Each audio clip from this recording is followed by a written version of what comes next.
So you are wondering how to feel your feelings. I totally get this, and I love this topic.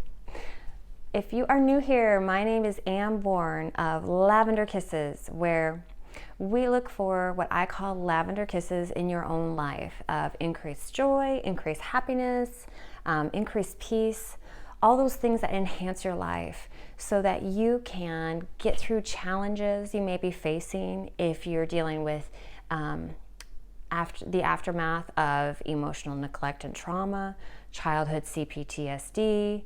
Maybe you have difficult, toxic, narcissistic, or different relationships in your life. We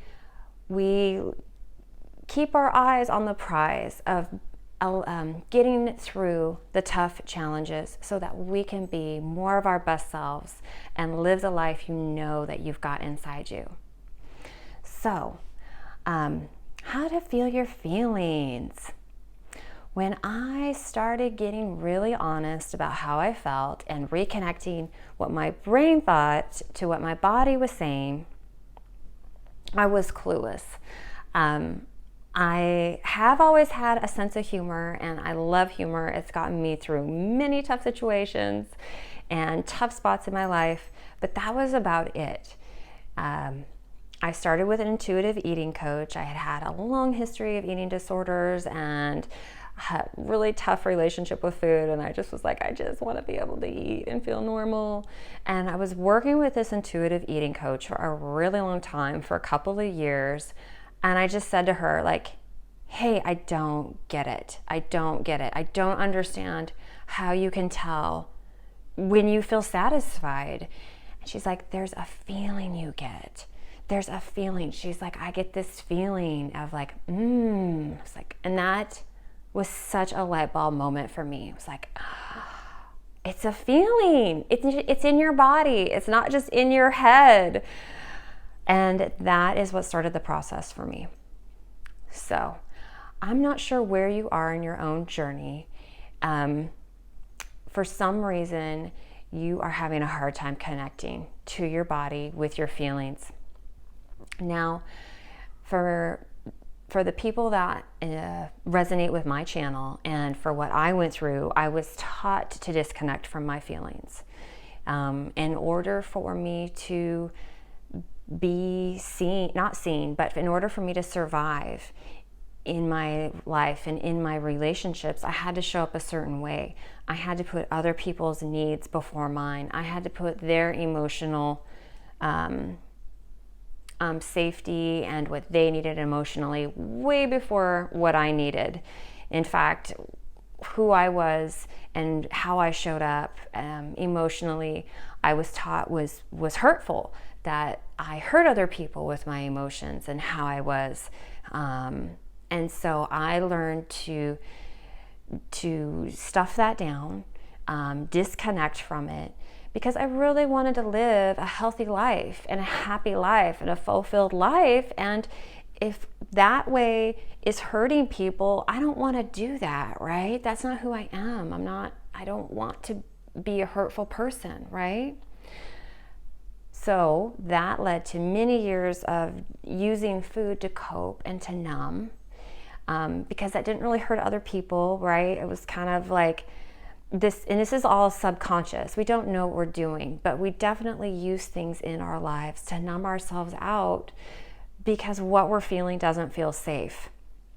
And it takes time. It takes time to build the trust within yourself and your body so that you can start to feel again. Now, like I said, when I started, I was pretty numb. I had been using bulimia for 27 years at that point, and all along the time I'd seen different therapists and coaches, and there had been like brief periods of not intermission. What is that? When you like have a lapse in something. I can't think of it. I'll think of the word later. Remission, maybe. I'll call it remission, yes. So there had been times like that, but it was never sustainable. And the reason why is because I refused to look at the feelings that would also come up as I started to connect with my body. And you have to be able to be honest. You have to be able You gotta start with accepting yourself and not being judgmental. So I remember I was talking on the phone with my dad one night, and I started to have this little feeling of happiness, of joy. And I was talking about jogging and running. I've always loved running and jogging. And I was talking to him about it, and I could connect with this feeling of joy. And my first thought was, oh, that's my selfish feeling. That's my feeling when I want to do something that's selfish. So if I had just kept going down that path, I got off the phone with him and I sat there for a minute. I was out in the hallway by myself. I've got 4 kids, and so I've got to find, like, if I want to have like a, conversation where I can hear someone, I've got to kind of sequester myself, right? So it's actually a really great time for that feeling to come up, because I could listen to it and hear it. And this is when I started to actually try to connect with my body, instead of trying to just make my life look a certain way, because I thought that's what I needed to be happy. It was time for me to connect with me so I could know who I was in order to create that happiness in my life. So I sat there with that feeling. I was like, oh, that's my selfish feeling. And I went, wait a minute, but it's jogging. And my brain started to actually think, like, why is you taking care of yourself selfish?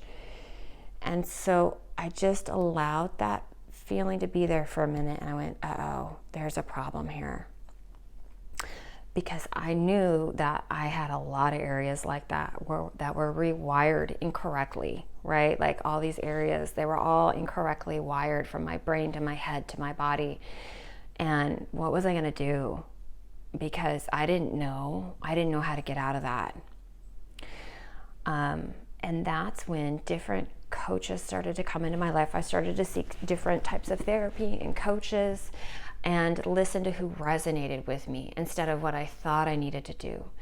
And then I could then work with those different therapists and coaches and trainings, and really started to get traction, and really started to rewire those neural pathways between my brain and my body, and get my nervous system to allow and accept how I felt. That took a lot of time too. So I would love to leave you with one last tip on how to feel the feelings in your body. If you are at a starting point like I was, where you're just like, maybe you can tell when you feel really happy, or you feel like really devastating sad, but anything in between just is kind of unclear or scary, or you're not sure. What I did is I would listen to music, and I would go for walks so I could be by myself, and it was so easy just to, distract myself from how I felt, or me trying to experience me. So I'd go for walks, and I would listen to music, and I just go through different songs, and I could hear the words and connect it with how I felt and the emotion. And then even if it wasn't how I felt, the song would stir up emotion, and then I could hear in the words the emotion the song was stirring up. So I didn't have to actually wait until I was feeling to try to feel feelings in my body. It was like practicing riding a bike. I could practice from the song lyrics, I could hear the words, like, like I've said before in another video, I listen to a lot of Tracy Chapman. She's got really great lyrics, just whatever resonates with you, right? I think I did a lot of Coldplay. I think there was a sprinkling of Radiohead. I really got into Sam Smith for a while, right? It just whatever resonates with you, or just try out different types of things, right? And then I would stir up feelings in me. I would allow that to happen because I was by myself on a walk, right? Like it was safe. It felt safe. And then you can rewire, and then you can go, oh, that's what that feeling means this. That feeling means this. That feeling doesn't mean what I thought it did all these years. And it is safe to feel, and it's normal to feel. And that is going to take time too. Time to anchor that is true. That is true. That's going to be the next step too. is building on that bridge and building that trust between yourself and your body, your brain and your body. You're going to start to build a bridge there. So I hope this has been helpful on giving you ideas on how to feel your feelings, and then also just how to connect with feelings in general. I offer a service through Wizio.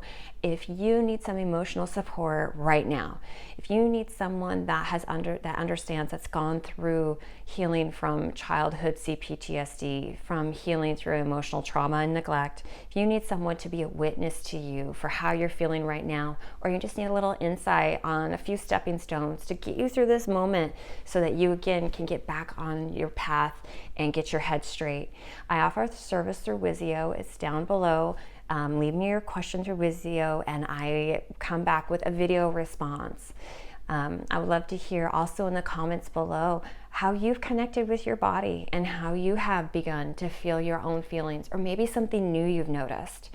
I love that. I love just hearing new things and learning new things too. So I hope this has been helpful, and until next time, take great care.